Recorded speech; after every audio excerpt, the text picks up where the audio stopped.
साथियों, शिक्षा एक ऐसा हथियार है जिसके दम पे आप कुछ भी कर सकते हो। बिना शिक्षा के आप कुछ भी नहीं कर सकते अपनी ज़िंदगी में। ये अपने दिमाग में बैठा लो कि बिना शिक्षा के कुछ नहीं हो सकता। गीता में लिखा हुआ है, इंसान अगर बर्बाद होता है तो उसके कई सारे कारण हो सकते हैं। मुख्य जो हैं 5 कारण हैं। सबसे बड़ी जो जिस चीज़ से आपको इन सब चीज़ों से हटना है, पहले तो आपको अपनी नींद से दूर भागना है। एक टाइम पीरियड बनाओ, अपना एक शेड्यूल बनाओ कि हमें इतने घंटे ही सोने हैं और उस घंटे में ही आप सो। दूसरी बात है, किसी के ऊपर गुस्सा मत करो। और सबसे बड़ी बात है कि आपको डरना तो है ही नहीं किसी भी चीज़ से कि आप फेल हो जाओगे, ऐसा कुछ डरना। फेल तो हर कोई होता है, कोई भी बंदा आगे बढ़ता है तो उसको कोई भी काम आप शुरू करते हो तो उसमें फेल तो होना ही है। लेकिन अगर आप डरोगे तो डरने से कुछ भी नहीं हो सकता। आप पढ़ाई से कभी थक नहीं सकते। ये ज़िंदगी में अपने उतार लो कि और काम टालने की आदत, ये समझ लो कि अगर आपको पढ़ाई करनी है, आज 8 पेज पढ़ना है, 10 पेज पढ़ना है तो आज पढ़ना ही है। अगर आपने नहीं पढ़ा तो आप ये सोच लो आप अपनी ज़िंदगी में कुछ नहीं कर सकते। आपको ये चीज़ अपने माइंड में बैठा लेनी है कि अगर आगे आपको बढ़ना है तो आपको अपने जो टाइम है और अपनी जो नींद है उसको आपको काबू में रखना है। अपने माइंड को आप अपने काबू में रख लो। अपने दिल की तो छोड़ो, आप अपने माइंड को इस तरीके से सेट करो कि आपको आगे बढ़ना ही बढ़ना है, चाहे कुछ भी हो जाए। इसी इसी तरीके से कुछ मोटिवेशन बातें ऐसी हैं कि आपको जैसे कि पता होगा कि केरल में माँ और बेटे ने दोनों ने एक साथ पीसीएस का एग्ज़ाम दिया। और दोनों ने बेटे की उम्र थी मात्र 25 साल और माँ की उम्र थी 50 साल। इन दोनों ने एक साथ केरल में जो है एक साथ जो है पीसीएस निकाला और साथ में बैठकर पढ़ते थे और साथ में सारी पढ़ाई की A to Z किया उन्होंने। और साथ में माँ और बेटे ने इनका रिजल्ट आया तो इन दोनों का ही सिलेक्शन हो चुका था पीसीएस में।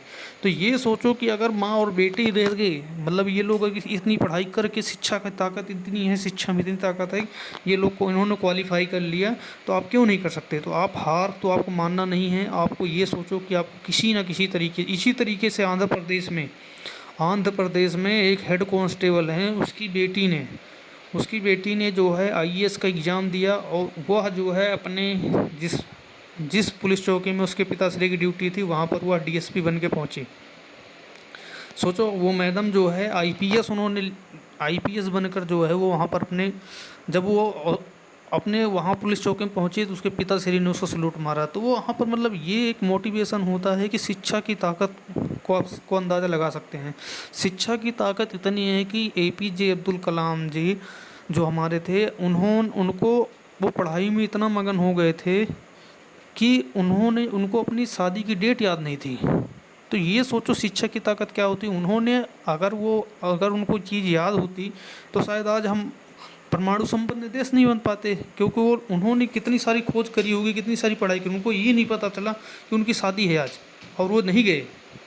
तो ये है कि मतलब आपको हार तो माननी नहीं है किसी भी कीमत पे। ये समझ लो कि आपको अपनी ज़िंदगी में कभी भी हार नहीं माननी है और आपको कोशिश हमेशा आखिरी सांस तक करना है।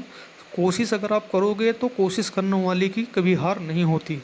और अगर आप एक बार फेल भी होते हो तब भी आप अगर दोबारा शुरू करने की सोचोगे तो आपको ये तो रहेगा कि हमारे पास अनुभव है पहले से कि हमें क्या चीज़ कैसे करनी चाहिए और कैसे हमें हार मिली थी और उससे आप कैसे जीत सकते हो ये भी रखना। और ये मैंने जो पहले बताया कि आप अपने दिमाग को शांत करके अपने मन को काबू में करके उसके बाद ही आप तैयारी शुरू करो और किसी की बातों पे ना ध्यान दो। और कोशिश करो कि आप निगेटिव लोगों से ज़्यादा दूर रहो।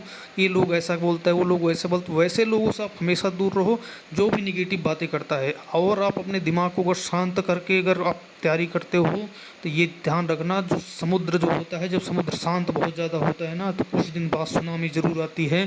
तो आप अपनी ज़िंदगी में भी ऐसा ही होगा। अगर आप शांत रह गए अगर पूरी तपस्या से अगर आप तैयारी करोगे तो आपकी ज़िंदगी में सुनामी ज़रूर आएगा। और जिस दिन सुनामी आएगा उस दिन हर कोई आपके पीछे भागेगा।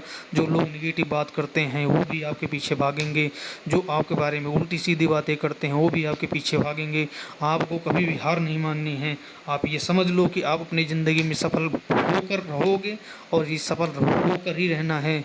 जिस तरीके से एक लड़का जो कि 8वीं क्लास में फेल होता है, फिर 10वीं क्लास में फेल होता है, फिर 11वीं में फेल होता है, फिर 12वीं में फेल होता है। किसी तरीके से चीटिंग करके वह जो है 12वीं क्लास में पास हो जाता है। और उसी तरीके से वो जो है ग्रेजुएशन में भी किसी तरीके से चीटिंग करके पास हो जाता है। लेकिन जब वह ग्रेजुएशन करने के बाद उसको लगता है अब मैं अपनी ज़िंदगी में क्या करूँगा, तो वह सोचता है कि मुझे आईएएस बनना है, क्योंकि उसके सामने कोई ऑप्शन नहीं होता है। वह लड़का उसने कई बार पेपर दिया, उसको कुछ समझ में ही नहीं आ रहा था। लेकिन उसने जो है इतने कई बार उसने ये सोच लिया था, नहीं अब मेरी ज़िंदगी में तो कुछ है ही नहीं, प्राइवेट नौकरी मिल नहीं रही थी। उसको इस सामने एक ही लक्ष्य था, हमारे सामने आईएएस बनो या फिर कोई प्राइवेट नौकरी छोटी मोटी कर लो 8-10 हज़ार की। उस लड़के ने पूरी पूरी कोशिश करी अपनी, और उसने एक बार नहीं कम से कम 5 से 6 बार उसने एग्ज़ाम दिया। 6वीं बार उसने कई बार वो सफल हुआ, लेकिन उसको जो चाहिए था वो नहीं मिल रहा था। पहली बार वो आईआरएस में उसका सिलेक्शन हुआ, फिर आईएफएस में उसका सिलेक्शन हुआ, लेकिन वह उसको शांति नहीं थी, क्योंकि उसको या तो आईएएस बनना था या तो आईपीएस बनना था।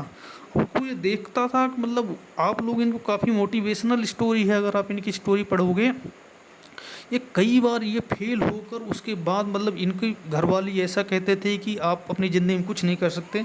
लेकिन ये समझ लो उस लड़के ने आईपीएस जब तक वो बना नहीं तब तक शांत नहीं बैठा था। ये सोच लो शिक्षा की ताकत क्या होती है। शिक्षा ही आपको जिता सकती है, शिक्षा के बगैर आप कुछ नहीं कर सकते। शिक्षा आपकी ज़िंदगी में आएगी तभी आप कुछ कर पाओगे। और ये चीज़ अपने दिमाग में रखना कि जो है आप कहीं भी हैं, आप कहीं भी हैं, आप कहीं कैसे भी हालात में हैं, यहाँ आपको कोई देखने वाला नहीं है जब तक आप सक्सेस नहीं हो जाते। जिस दिन आप सक्सेस हो जाओगे उस दिन आपसे हर कोई पूछेगा। आप जब तक सक्सेसफुल नहीं हो तब तक आपको कोई नहीं पूछेगा आप क्या खा रहे हो, कैसे रह रहे हो, क्या ज़िंदगी है, आपको कोई नहीं पूछेगा। जिस दिन आप सक्सेस हो जाओगे उस दिन आपसे हर कोई पूछने लग जाएगा, क्योंकि उस समय आपके पास पावर होती है। पावर नहीं है तो आप किसी के ऊपर हमला नहीं कर सकते, ये समझ लो। अगर आपके पास पावर है, आप तैयारी करो आईएएस की, आप तैयारी करो आईपीएस की, आप एक डिस्ट्रिक्ट के बनो मालिक, उसके बाद आप लेकर बंदूक खड़े हो जाओ।